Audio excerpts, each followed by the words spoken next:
Now, it's very exciting. I certainly am excited about what's going to happen on the weekend. We're just days away from the coronation, as we know, of King Charles III.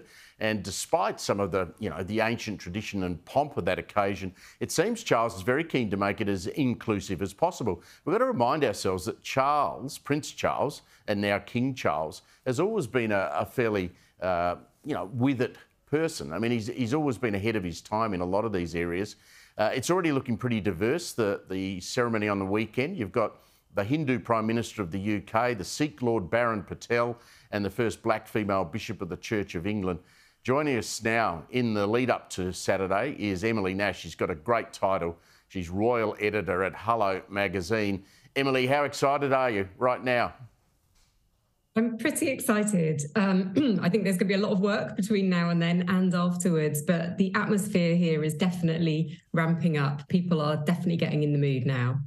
I saw one report today that, the crowd wasn't yet at the numbers that they expect, but the British always turn out for a big royal event like this. I was reading some of the details of the military parade, Emily. That seems extraordinary. We're told it will be the biggest military parade since the funeral of Winston Churchill.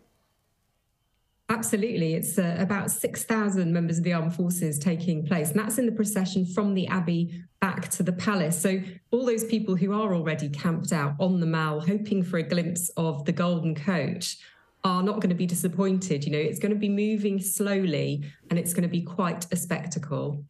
It's a huge event for your magazine. Have you had much discussion internally about what the cover picture might be after the actual coronation itself?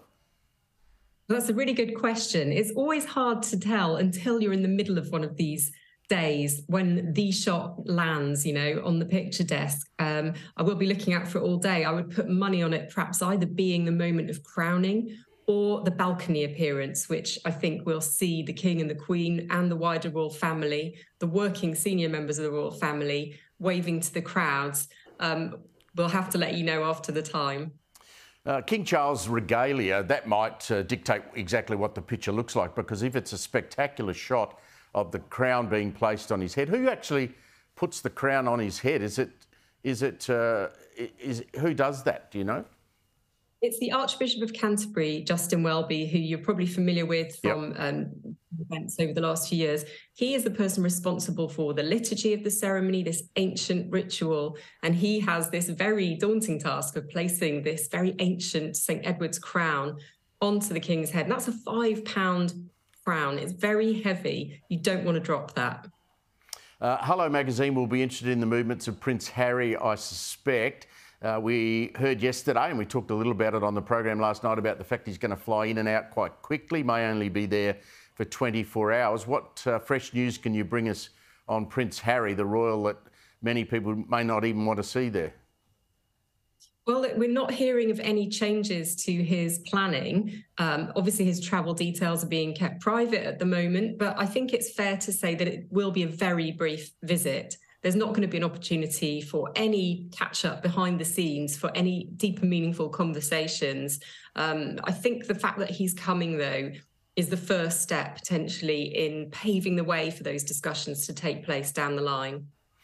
I covered a royal tour in Australia in 1983, Emily. It was the famous tour when Princess Diana came with Prince Charles and baby William.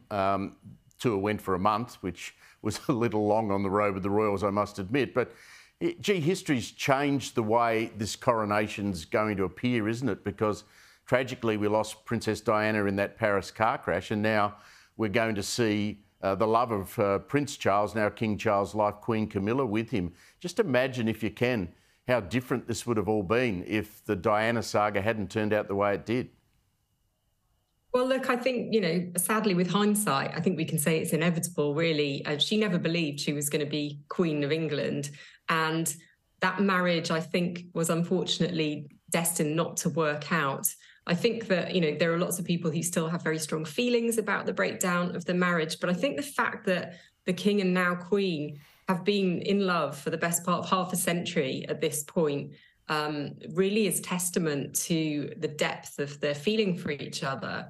And the fact that the Queen now, Queen Consort Camilla, has really supported Charles through some very tough times over the last couple of decades. she has given him the strength, I think, that he needs to go forward in this role. And a lot of people recognise that now. You know, she's won a lot of people over. Yeah, she is described by many people as being, you know, very down to earth. Is that how you find her when you deal with her? Absolutely. I mean, from many of the royal correspondents, she's one of our favourite people to cover. She's very friendly. She's down to earth, as you say. She has a sense of humour. You know, she always has a twinkle in her eye. And she really, you know, relates well to people. You see that. And I think it is a benefit that she has had a life outside the royal family as well. She's able to bring that more worldly experience into her relationship, into her marriage. And, you know, she's got a good head on her shoulders. I think she's going to be an invaluable asset to Charles going forward. Good luck, Emily, with the Hello Magazine's coverage of the coronation. We'll catch up with you later in the week.